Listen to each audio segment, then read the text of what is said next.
Welcome to the Nursing Post podcast, all nursing all the time with Ashley Moore and Rosa Horsley. In today's episode, we discuss multiple sclerosis. Our goal is always to inform and start conversation. Multiple sclerosis, or MS, is a nervous system disease that affects the brain and the spinal cord. The immune system attacks the protective sheath, or the myelin, that covers nerve fibers, causing damage that either slows down or blocks messages between your brain and your body. The damaged area develops scar tissue, multiple areas of scarring, or multiple sclerosis. The cause of MS is not known, but it's believed to involve genetic susceptibility or abnormalities in the immune system, and environmental factors can lead to triggering the disease. My favorite, facts and stats. MS is the most widespread disabling neurological condition in young adults around the world. Most are diagnosed between the ages of 20 and 50. 1 million people in the United States are living with MS. About 2.3 million people live with MS globally. About 200 new cases are diagnosed each week in the United States. That is a lot. Rates of MS are higher further from the equator, which I found very interesting. I did too. I didn't know. Is it temperature? I really would like to dig into that a little further. So in the southern states of the United States, the rate of MS is between 57 to 78 cases per 100,000 people. This is twice as high in the northern U.S. at about 110 to 140 cases per 100,000 people. So it makes me it's saying that there's a higher incidence in the colder regions. Double. Yes. Of the United States. And I just find that so interesting. The incidence of MS is also higher in colder climates. People of Northern European descent have the highest risk of developing MS no matter where they live, which is pretty also interesting. The lowest risk is among Native Americans, Africans, and Asians. 4 to 5% of all diagnosed MS cases are in children. MS is 2 to 3 times more common in women than men. And about 15% of people with MS have one or more family members who also have MS. In identical twins, there's a 1 in 3 chance for each sibling to have the disease. So there may be a genetic component there that's not known yet. There's a lot that probably needs to still be researched. And I think that goes for a lot of neurological type of disorders that we just still have a lot to learn.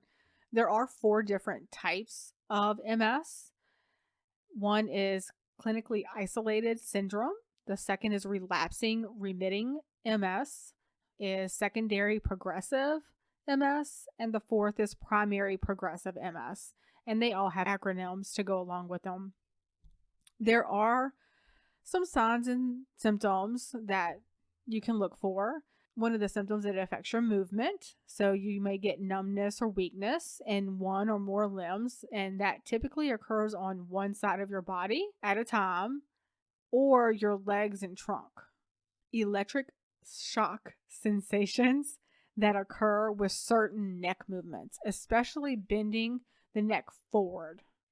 And that is called what I believe is a Hermite sign. There are vision problems that are associated with MS. You can get partial or complete loss of vision. This usually happens in one eye at a time, and often with pain during eye movement. You can have prolonged double vision or blurry vision as well. You can also feel tired, fatigue, dizziness, the tingling or pain in certain areas of your body, problems with sexual, bowel, and bladder function as well. There are several other things that are less common in patients who have MS, like speech problems, slurred speech, or difficulty swallowing. Some patients may get a tremor, which may contribute to lack of coordination or unsteady gait. You may have breathing problems, seizures, or hearing loss. But again, those last several are less common than the others that we talked about. So, in this segment, we're going to be talking about diagnosis and treatment. Mm-hmm. There is no one test that can determine and diagnose multiple sclerosis. There are several factors used to determine if you meet the criteria for the diagnosis. And since we know science is a practice and not an exact, MS must also try to be ruled out as other possible causes of whatever symptoms you're experiencing. So it's pretty much a diagnosis based off of we've eliminated everything else. It must be this. Tools that are generally used to diagnose MS is a patient history that is carefully taken to identify any past or present symptoms. You're going to want to inquire about their birthplace, their family history, environmental exposures, history of any other illnesses, and any places they've traveled. There's going to be a comprehensive neurological exam, and these tests include testing of the cranial nerves. So they're going to be testing your vision, your hearing, your facial sensation, your strength, and your swallowing. They're going to be testing sensations and reflections and coordination, such as walking and balance. They're going to use blood tests. They may do a spinal tap or a lumbar puncture. They're going to have some type of imaging, like an MRI, and evoked potential tests, which record the electrical signals produced by the nervous system in response to stimuli. There is a couple criteria that you do have to meet to be diagnosed. Rosa had already talked about that it's kind of a process on elimination.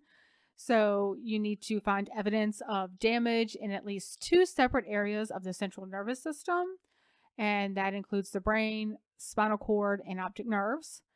You need to find evidence that the damage occurred at different points in time and rule out all other possible diagnoses. Blood tests can rule out other conditions that cause similar symptoms, lupus, surgeons, vitamin deficiencies, mineral deficiencies, some infections, rare diseases. A lot of that is done through blood work and doing, again, that comprehensive exam, H&P, that Rosa had talked about earlier. So treatment, of course, is going to include physical therapy. And when you think about it, I mean, it makes sense because it's affecting your limbs, it's affecting your neurological system. And so with physical therapy, it's about keeping as independent as you possibly can. Right. Because that's what the goal actually for any patient is to have some independence, right? So they may provide mobility aids when necessary, and they can also help manage leg weakness and other gait problems often associated with MS. Then we start treating, with medications like muscle relaxants or medications to reduce fatigue. So these are medications that will help waken and produce wakefulness. And some of these drugs are used to treat depression, and including selective serotonin reuptake inhibitors may be recommended. Medication to increase walking speed may help to slightly increase walking speed in some people. People with a history of seizures or kidney dysfunction shouldn't take this type of medication. Other medications include and may be prescribed for depression, pain, sexual dysfunction, insomnia, and bladder and bowel control problems that are often associated with multiple sclerosis. So treatment for MS attacks is typically steroids and plasma exchange or plasmapheresis. Plasma is removed and separated from your blood cells, and then the blood cells are then mixed with a protein solution, which is albumin, and put back into your body. So that's what the plasmapheresis is for. Treatments to modify progression For primary progressive MS, Octravus is the only FDA-approved disease-modifying therapy. For patients who receive this type of treatment, they are slightly less likely to progress than those who were not treated at all. For relapsing remitting MS, several disease-modifying therapies are available. Much of the immune response associated with MS occurs in the early stages of the disease, so aggressive treatment with those medications as early as possible can lower relapse rate, slow the formation of new lesions, and potentially reduce risk of brain atrophy and disability accumulation. Treatment options for relapsing, remitting MS include injectable and oral medications. Injectable treatments include interferon beta medications. They are injected under the skin or into the muscle and can reduce the frequency and severity of relapses. Side effects of interferons may include flu-like symptoms and injection site reactions. Blood tests to monitor your liver enzymes because liver damage is a possible side effect of interferon use. People taking interferons may develop neutralizing antibodies that can reduce drug effectiveness.